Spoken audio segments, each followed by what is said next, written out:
तो क्या आप भी कोई बड़ी कंपनी के मालिक बनने वाले हैं? अगर ऐसा है तो मैं कुछ अनुभव साझा करना चाहता हूँ।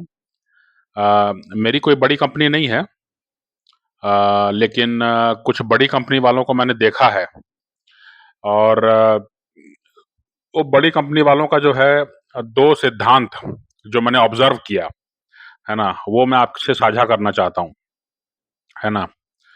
तो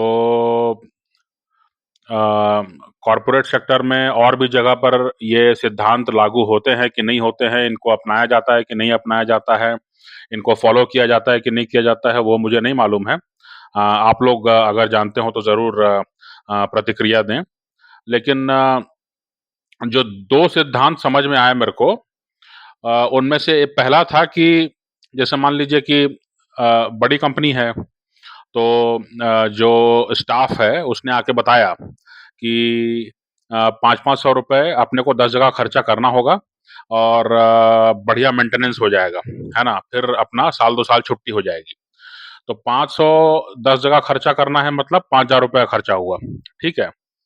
तो जो इधर से जो मैनेजमेंट है, यहाँ से जो जवाब जाएगा, वो ये जाएगा कि 500 रुपए 10 जगह खर्चा करने की कोई ज़रूरत नहीं है।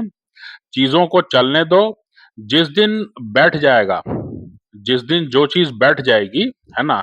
भले उसमें 50,000 रुपए लगे, हम लगाएँगे।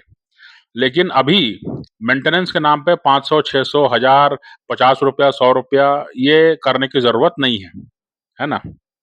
ये जो है थोड़ा ऐसा लगेगा आपको कि मतलब आश्चर्यजनक चीज़ है कि अगर ₹5,000 लगा करके आप 10 जगह पर मेंटेनेंस कर लेते हैं और उसके बाद जो है आपकी चीज़ें जो हैं वो साल 2 साल बढ़िया चलने लगेंगी, है ना? तो आप एक बजट बनाना चाहेंगे, आमतौर से कॉमन सेंस यही बोलता है कि आप एक बजट बनाना चाहेंगे कंपनी का टॉप मैनेजमेंट कि भई मेंटेनेंस के लिए क्या-क्या अपने को फंड चाहिए। तो उस हिसाब से जो है आप थोड़ा-मोड़ा खर्चा करके जो बड़े खर्चे हैं बचा लेंगे। लेकिन ना इसका उल्टा किया जाता है।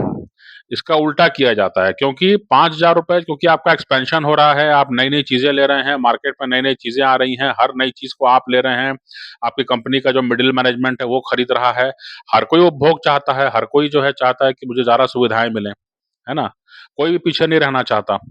तो जितना ज़्यादा आप सुविधा देंगे, उतना ज़्यादा जो है चीज़ें मेंटेनेंस के लिए पाइल अप होती जाएँगी, है ना? तो अगर 70-80 के दशक में जो है कोई कंपनी चलाता, तो उसके सामने मान लीजिए 10 ही चीज़ होती मेंटेन करने के लिए, है ना? पुताई-वुताई कराना होता, कहीं कुछ सीमेंट रोड़ा से मेंटेनेंस करना होता, यही सब होता मोटा-मोटी। आज के टाइम में जो है गाड़ी से लेकर के और कितनी सारी चीज़ें हैं, मोबाइल से लेकर के और तमाम तरह के जो गैजेट्स आ गए हैं, तमाम तरह की मशीनरी आ गई है, उसमें कहाँ तक आप मेंटेन करते चलोगे, है ना? तो इसलिए जो है आज के टाइम में जो है मामला ये हो गया है कि जो आप जो है चीज़ों को पहले खराब होने दो। खराब होने दो, फिर उसको देखेंगे 50,000 लगे, 5 लाख लगे, है ना? उसको बदलना है कि उसको जो है माने चलने देना है, वो बात की बात है। लेकिन मेंटेनेंस के नाम पर जो है पैसा नहीं जाएगा, है ना? ये मोटा-मोटी एक जो है नई बात मतलब थोड़ा-सा मुझे ऐसा लगा कि कॉमन सेंस के विपरीत है। लेकिन चलो ठीक है, ये बात मालूम पड़ी तो मैंने कहा कि थोड़ी इंटरेस्टिंग बात है, हो सकता है कि बहुत लोगों को ये समझ में ना आए और इसीलिए जो है वो मैंने कहा कि इसको साझा करना चाहिए।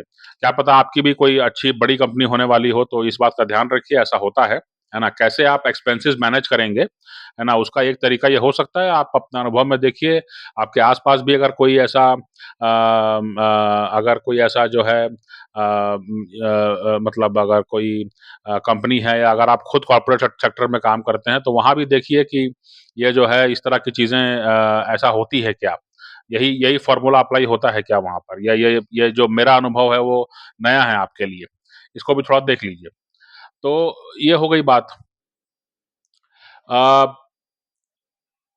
तो एक जो सिद्धांत समझ में आया कॉर्पोरेट सेक्टर का वो ये है कि ₹500 लगा करके 10 चीज़ों को सुधारने के बजाय या उसको मेंटेन करने के बजाय, है ना? जिसमें कि आपका कुल जमा ₹5,000 खर्चा होगा।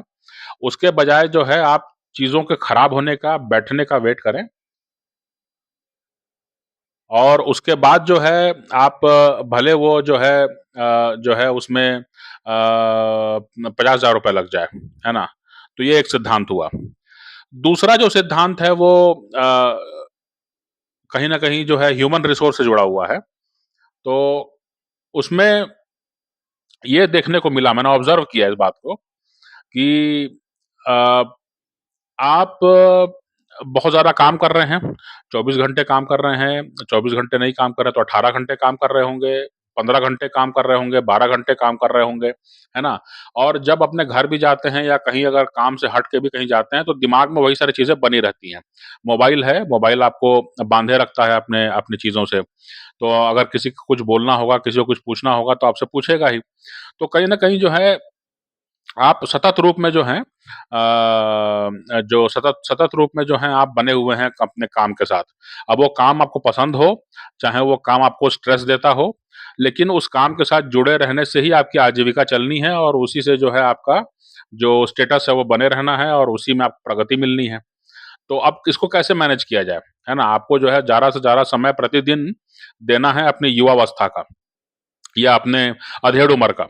तो कैसे इसको मैनेज किया जाए? तो इसमें मैंने ये देखा कि जो मैनेजमेंट है, जो मिडल मैनेजमेंट है, कई जगह पर, वो ये क्या करता है कि जो एकदम नए लड़के-लड़कियाँ हैं, उनसे उन्हीं से बात करता है ना? क्योंकि उनमें ऊर्जा रहती है, उनसे बात करने में मज़ा आता है, कोई नए-नए आइडियाज़ आते हैं, है ना? और उनसे ही ज़्यादा जो है उनका मतलब इंटरेक्शन होता है और एक एक एक मुझे ऐसा लगता है कि जानबूझ करके जो है एक सोचा-समझा हुआ एक रणनीति है ये, कि जो है आप नए लोगों से बात करके, नए लोगों से आप ज़्यादा से ज़्यादा जो है अपने साथ जोड़ के रखिए और उनसे आइडियाज़ लीजिए और उनको आप निर्देश देते रहिए और इसी से जो है आपके अंदर तनाव नहीं आएगा और उनकी लाइफ़ के बारे में कुछ-कुछ मालूम पड़ता रहेगा, तो जो है आपको एक कुछ गॉसिपिंग का मामला भी मिलता रहेगा, है ना? तो युवा लड़के-लड़की जितने भी हैं कंपनी में या अपने आस-पास उनसे ज़्यादा इंटरेक्शन रखना है ना? 99.99% इंटरेक्शन जो है उन्हीं से रखना है। इससे जो है तनाव कम होगा और थोड़ा आनंद आएगा, है ना? तो ये 2 सिद्धांत जो हैं मेरे को ऑब्ज़र्वेशन में आए, तो मैंने कहा कि इसको जो है साझा किया जाए आपसे। अब आप लोग बताइए कि आपके अनुभव में ये चीज़ें आई हैं कि नहीं आई हैं या ये मैं कोई नया आपको बात बताया हूँ, है ना? तो अगर मैं नया कुछ बताया हूँ तो ज़ाहिर-सी बात है कि मैं गुरु हुआ इस मुद्दे पर आपका।